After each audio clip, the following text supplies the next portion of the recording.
Masakit na ang mata, cellphone ay lowbat na, babad sa social media, gutom ay lumipas na. Magluluto pa mamaya, ngunit noodles lang ang makaya. Walang trabaho at marami ng utang, buhay nga naman laging ganyan. Ang mahirap lalong naghihirap, hindi kasi maisip ang pagsisikap. Ako ang angkaniwan, tamad, nag-aantay ng grasya sa hapag. Kainan, ulog at kain, yan lang ang alam. Huwag niyo po sana akong tularan, mga kaibigan.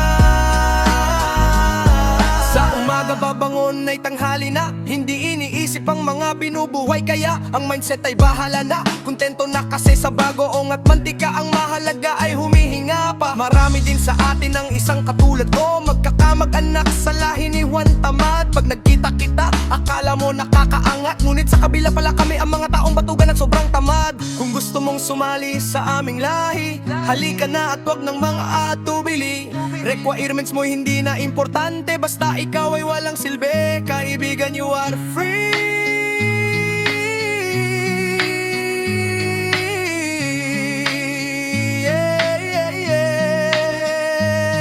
Ako ang angkaniwan, tamad, nag-aantay ng grasya sa hapag.